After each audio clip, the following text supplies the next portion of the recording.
Hey ho Pop gengs!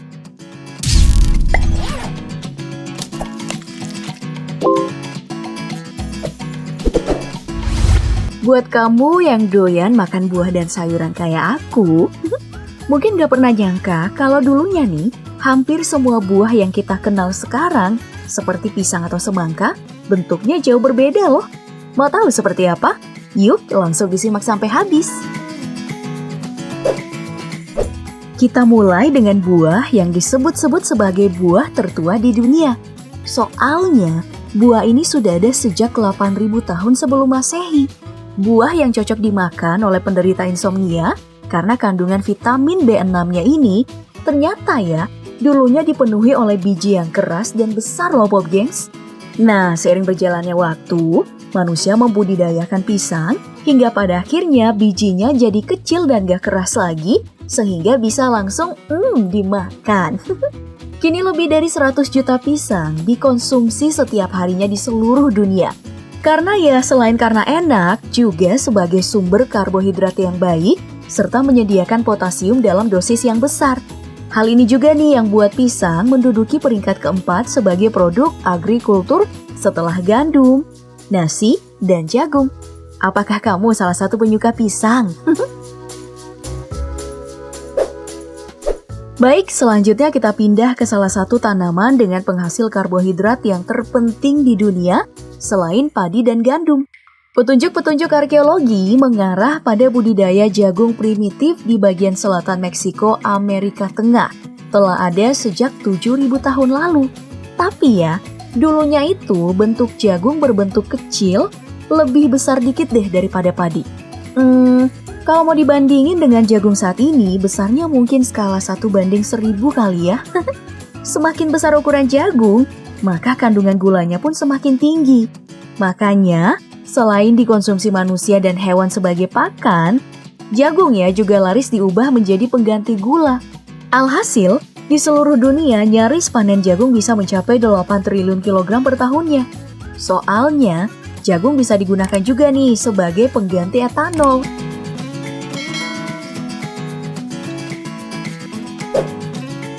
Oke, next, ada terong. Warna ungu gelap yang indah serta bentuk yang lonjong adalah dua ciri khas yang melekat pada sayur sekaligus buah ini. Nah, asal-usul budidayanya itu berada di bagian selatan dan timur Asia sejak zaman prasejarah. Tapi ya, baru dikenal di dunia barat tidak lebih awal dari sekitar tahun 1500. Dari dulu hingga saat ini masih mudah menemui terong liar yang bentuknya tidak karuan. Nyaris bulat berwarna kuning. Namun, terong modern yang kini laris di pasaran adalah yang kita kenal sekarang. Dan tahu gak sih, terong adalah salah satu dari 10 tanaman teratas dalam hal kapasitas penyerapan radikal bebas. Jadi, jika butuh antioksidan, ya gak perlu mahal-mahal. Beli aja terong di pasar. Kamu sendiri lebih suka olahan terong goreng atau balado? Tapi lebih aman kalau direbus aja sih. Berikutnya ada buah persik, bukan Dewi Persik ya. Nah, buah yang dipercaya banyak orang mampu mengobati berbagai macam penyakit, termasuk kanker ini, dulunya ya memiliki bentuk kecil seperti buah ceri. Rasanya agak asam-asam gitu, tapi seiring berkembangnya teknologi di bidang pangan, buah persik pun ikut berubah. Ukurannya 64 kali jauh lebih besar. Rasanya pun manis dan seger. Ayo, siapa yang doyan nih? Berbicara soal budidaya modifikasi tanaman pangan, kita nggak boleh nih melupakan lukisan karya Giovanni Stanchi yang dibuat pada abad ke-17 ini. Ia melukiskan buah semangka yang mengandung banyak biji dan tampak berongga dengan warna merah yang tidak merata. Kalau sekarang sih mudah banget ya nemuin semangka yang warna merahnya itu merata, bahkan tanpa biji sekalipun. Mau yang warna kuning juga ada. Kamu sendiri suka yang mana nih?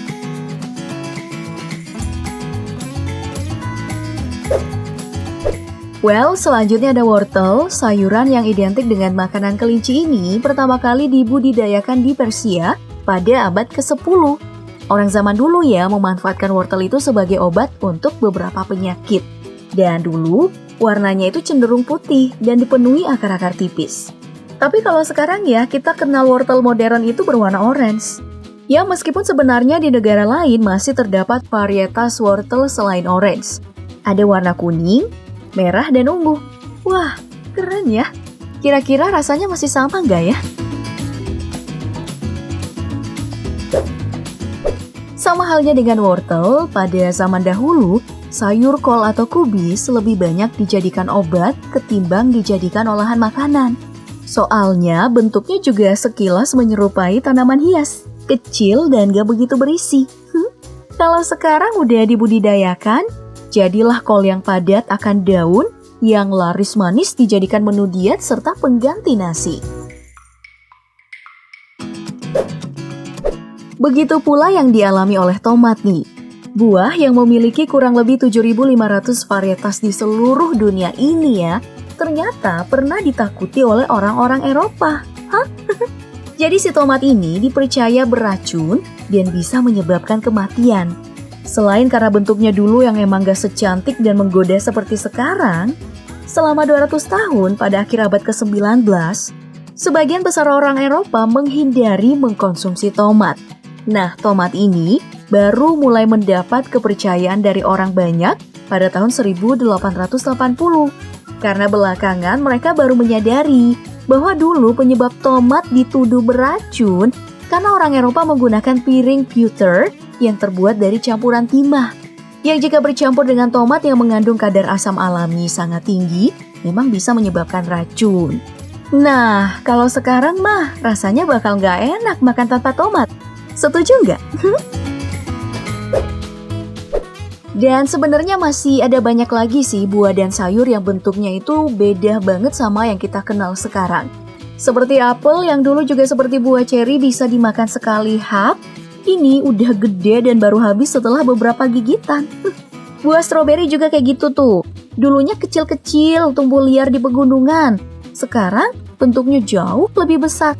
Dan ada juga nih mentimun, yang dulunya kecil berduri, sekarang udah gede dan lonjong mulus lagi. Gokil banget kan perubahannya? Oke, sekarang coba deh kamu sebutin, mana buah dan sayuran yang paling bikin kamu terperangah melihat perubahannya? Sebutkan di kolom komentar ya Pop Gengs.